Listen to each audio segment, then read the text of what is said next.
The book. Back to reading the book. It's been a while. Well, hello, Powerhouse entrepreneurs. It's Kathy coming to you. Coming live tonight for two reasons. One is to give a little bit of insight into this right here. I don't know if you could see it, but it says Kingdom Wealth Workshop. I've been in a Kingdom Wealth Workshop. It's part of the 31-day Wisdom Challenge, Wisdom Plus. And I am learning a lot. I have listened to Pedro speak on Kingdom Wealth before, but I'm finding, when you listen, you really get greater insight. And that's wisdom, right? When you listen, you get greater insight. And so I just wanted to maybe share a little bit more about that before I get into reading again, because my original plan was to have read this entire book. I, well, really, I had planned to read it all in December, um, but I've been reading maybe a chapter. Um, I've read the whole book, don't get me wrong. I'm saying read it on Zoom, on Facebook. So I'll just maybe share a takeaway that I didn't share. I actually have some prepared notes. Um, Here's one that I hadn't considered before. He said, money is the most powerful tool on earth next to God.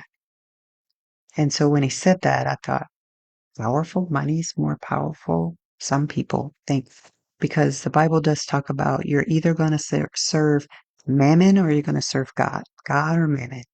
And mammon could be an idol, it could be anything. But Pedro has mentioned in his workshop today that was a key takeaway. Another one is, and this may have, oh, it was Rami's takeaway. Okay, Rami is Pedro's first mentee. And so Rami told his backstory as well as he shared that Pedro, the reason he started working close with Pedro is because when he interviewed Pedro, Pedro told him that he didn't want to tell him about his highlight reel and his successes.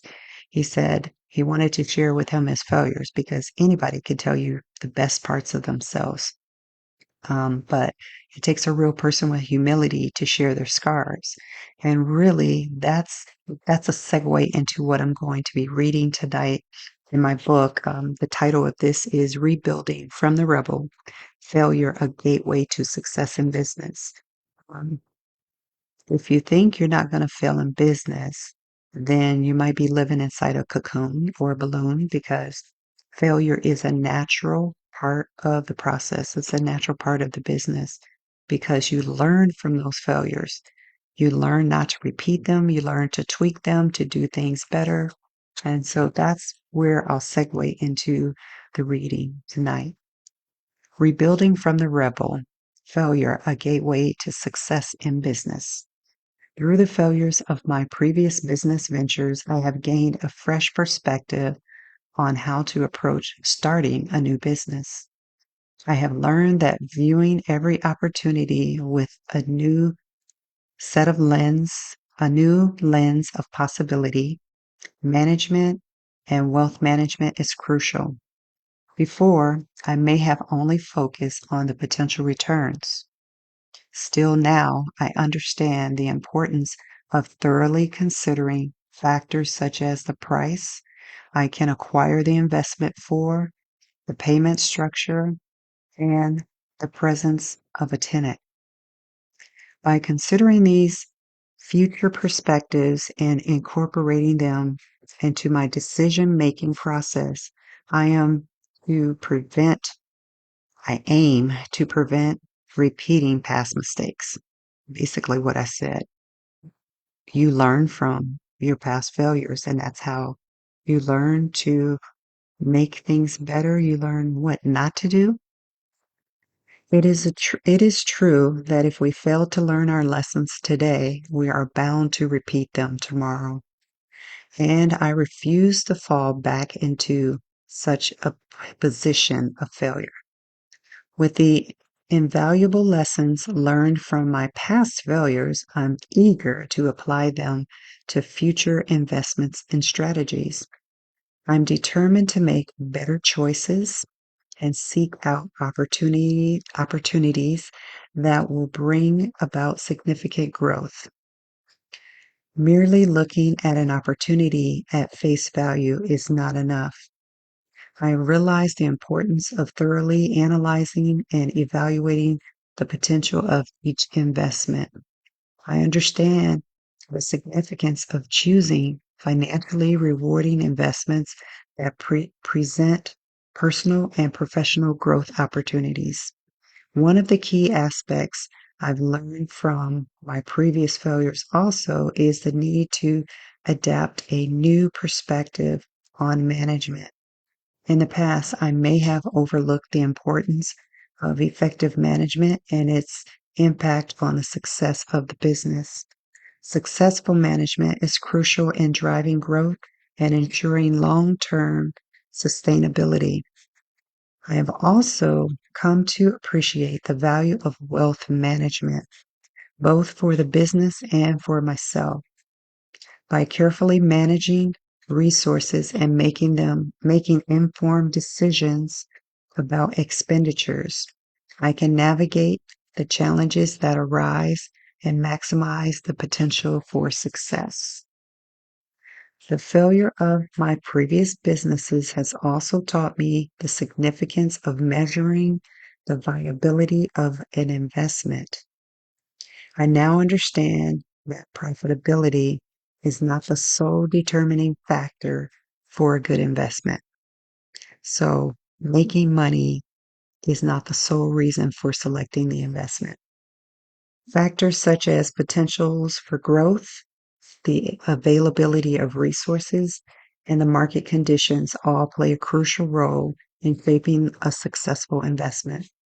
I've learned the importance of conducting thorough market research, crunching numbers, and seeking expert advice to ensure that I am making sound investment decisions.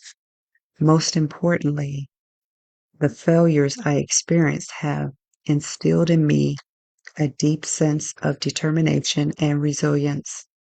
I refuse to be held back by past mistakes I've learned. I past mistakes I've learned instead. I will use these failures as stepping stones towards success. The lessons I have learned will guide me in navigating the challenges and starting a new business. By recognizing the warning signs of potential pitfalls and learning from past experiences, I will be better equipped to make smarter choices and avoid repeating the same mistakes. Moving forward, I am committed to seizing new opportunities and pursuing ventures that offer the potential for success. I refuse to let fear or past failures deter me from making calculated risk. Instead, I will approach each new endeavor with optimism and a desire to learn and grow. By honing my skills and seeking new knowledge, I am confident I can build a successful business and avoid repeating the hard lessons of failure. The failure in my previous business ventures has shaped my approach as starting a new one. I approach it with caution, weighing the potential risk and rewards. I choose opportunities that offer genuine growth and not just surface level appeal. I've learned from my multitude of mistakes, and refuse to repeat them. Through it all, I remind myself to find humor in the journey because laughter truly is the best medicine when faced with challenges of entrepreneurship. So here's to failure. Here's to the future. It doesn't say here's to failure. My eyes are getting a little blurry, so I apologize. It says, so here's to the future where I strive for success while embracing the lessons learned from my past failures. So I didn't get into detail about what those past failures were, but in previous chapters, I did mention some of them. And I would say part of failure has to do with being prideful, not wanting to be vulnerable and share.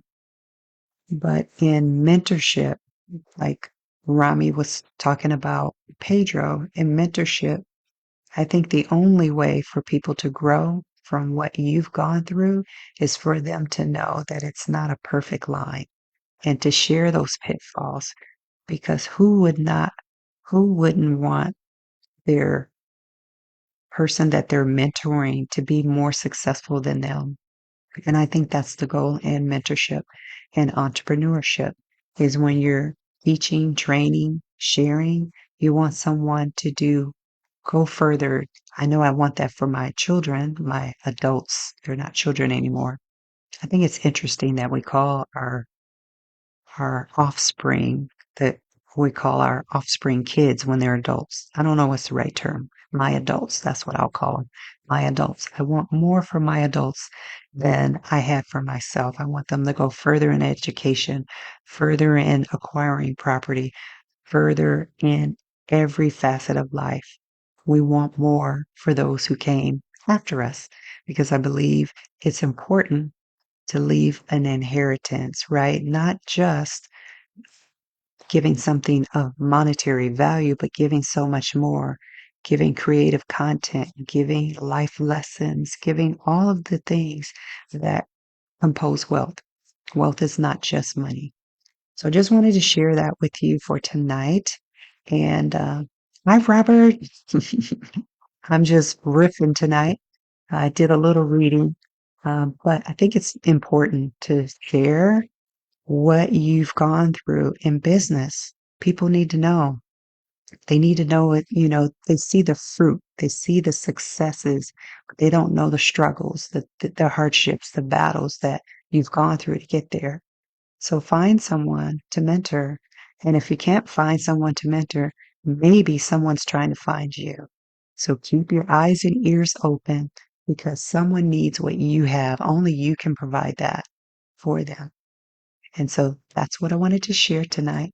And I'll do more to read more in the coming days. But I'm so entrenched in the wisdom, the kingdom wealth workshop because today it was almost 4 hours today in the middle of the day.